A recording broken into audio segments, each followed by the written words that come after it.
in the back? See here?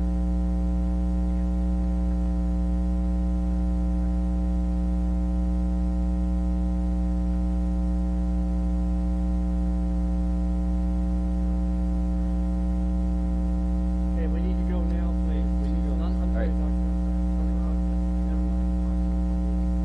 Doctor. We're ready. I don't think it was. Right? Go ahead. Go ahead. All right, I'm Kelly Morgan. I'm the Chief Executive Officer here at Mercy Medical Center, and thanks everybody for coming out this morning. As everybody knows, we had a very tragic day here at the hospital in Roseburg yesterday morning. And first of all, I want to say that our hearts and prayers continue to be with the victims and the families. I know it's a very trying time for them. Also, we want to make sure that we provide support for our friends and family also out at UCC. Many of our employees actually were trained and educated out at UCC and taking care of our patients. Also, there's been a lot of outpouring of support that we've had from our other local hospitals here in Oregon as well as throughout the country. But I think probably even just as important is the team that took care of the patients that came yesterday. I got to tell you that the Mercy team of nurses, doctors, clinicians, support staff was absolutely phenomenal. On an annual basis, we take care of 50,000 people in our emergency department. We see many traumas throughout the year. I can assure you our team was ready, they were prepared, there was compassion, there was caring, there was professionalism. For all of us here at Roseburg, we couldn't be more proud of the hospital team that we had. We also had 10 people that came to us at the hospital. Dr. Jason Grays, our Chief Medical Officer, is going to give you a little bit of update on those patients that were here.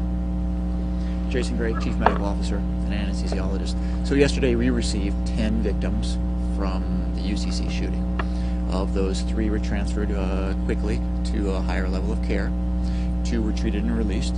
4 underwent operative intervention here. Of those, 1 has already been discharged and 1 will likely be discharged today. And there was 1 that was deceased in the emergency room at arrival. The 3 that remain are expected to recover well, and at this point remain in stable critical condition. And it's a small town. How do you train for a mass casualty incident like this? We have community-wide training events for this exact situation as part of the Oregon trauma system. We're a level 3 trauma system, and we integrate with the level 2 and the level 1 trauma hospitals throughout the state. Can you give us any indication on who these victims are? Young, old, male, female, anything like that? They're mixed, male and female at this point, of varying ages. And we also want to honor the privacy for the patients, so that's all we're going to provide for you today. The age span I would say was on the younger side. Doctor, if you could say again, there were 10 patients admitted here, and just explain that again. You just went over. Sure. We received 10 patients from the UCC. Of those, 3 were transferred to a higher level of care for services which we don't have available. 2 of them were treated and released from the emergency room. 4 of them required operating room procedures. 1 patient was deceased in the emergency room. Of the 4 that underwent surgical intervention, 1 was discharged yesterday. 1 will likely be discharged today, and the remaining 2, 1 is in critical condition and 1 is in stable condition at this point. Can you say what type of injuries? All of the injuries were gunshot wounds to abdomen, thorax, head, extremities at this point. Can you explain there's a disparity between the sheriff's office saying there were 7 people wounded and you're saying there were 10 people admitted here? I cannot explain that. I know we received 10 patients in total, and that's the information that I can vouch for. Talk about the challenges dealing with when you have so many people coming all at once. How do you respond? From a medical standpoint, we're trained for this. Obviously, it's an overwhelming situation, but we practice it. The outpouring of the community, the outpouring of our staff coming in on their days off, retired physicians coming in, nurses coming in, staff coming in. One of the challenges, honestly, is coordinating support for the friends, the family of the victims, and coordinating information. It's been very difficult. Dr. Gray, we've heard time and time again that everyone knows somebody who's been impacted by the shooting. Has this personally impacted you as well? I have staff members who have been impacted, and at this point we do not know all of the names of the victims. The you personally to, I mean, this is your town, to see this happen here, and just trying to, how do you cope with helping these people and dealing with the emotion of this at the same time? You know, that's been one of our biggest challenges, is supporting not only the patients, the families, but our own caregivers, as Kelly mentioned. Yesterday was a challenging day. The days and the weeks to come will be the most challenging. And how do we continue to support our staff, the family, the victims here? You saying you don't know all the victims' names, even as you guys have been taking care of them? We do not know all the victims' names that are out there at the college. Can you update, or do you know the condition of the victims up at Peace Health in Springfield at all? You been in contact with them? I have not been in contact with them this morning. Okay, but you said they were the more severe, more life-threatening injuries? The patients were transferred to Peace Health that required services which we don't have available, typically neurosurgery. The one person that is deceased, is it in addition to the 10 that were announced yesterday, or You know, I cannot vouch for those we don't know numbers. if that's one of the 10 or not. We don't know that. But again, all four here that were admitted here are expected to survive, to do well. One's Yes, already out, the correct. other one leaving today. Correct. In your background, doctor, have you seen something of this nature before? In a small community like this is the first time in a small community. At larger facilities, and as Kelly mentioned, it really shows how the community came together. We look at our first responders, the law enforcement officers, the staff here, our nurses, the community outpouring.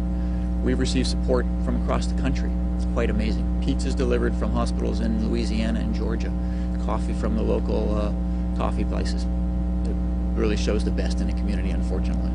Doctor, can you explain your emotions when they showed up, and you as well, Kelly, if you could? First, the doctor. You know, the initial emotions are disbelief. That can't be happening here.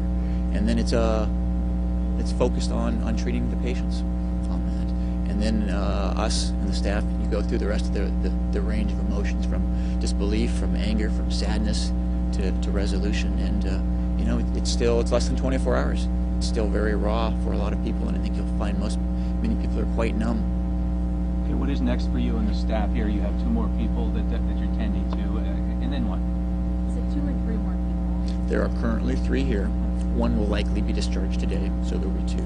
So we will continue to focus as a hospital on the well-being and medical care of them, and then the emotional support of family, the victims, and especially our staff here. Yeah, we have our pastoral care team ready to go to have some time with our employees today, as well as early next week, so they can walk through the emotional trauma also.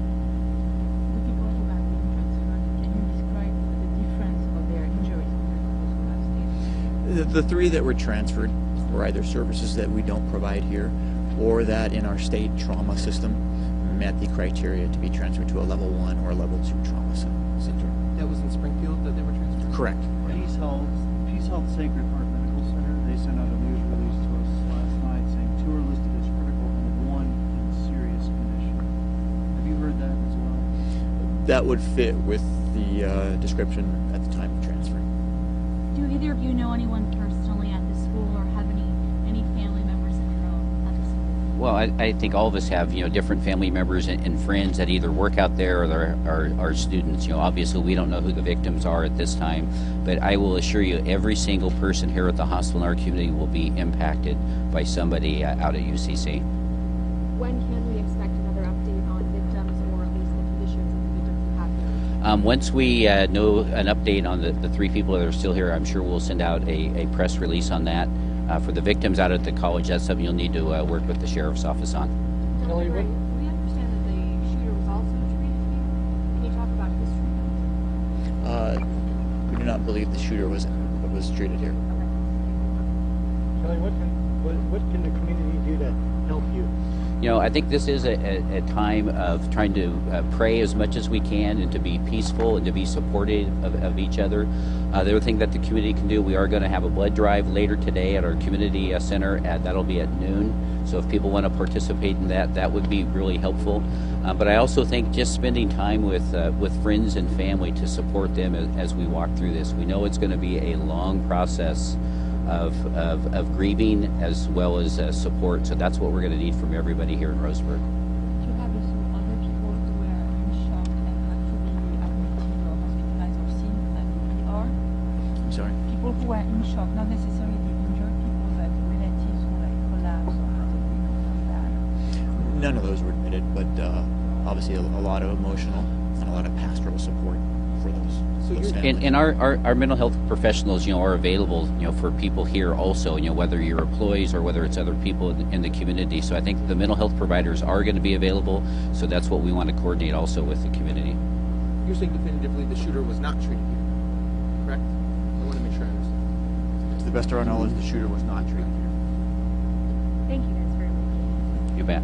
All right, thank you. Support for the community. Thank you. Your name again, I'm sorry. Yeah, Kelly Morgan. Could you spell both of those? KELLYMORGAN. And what's your title? Chief Executive Officer. And the doctor's name, please?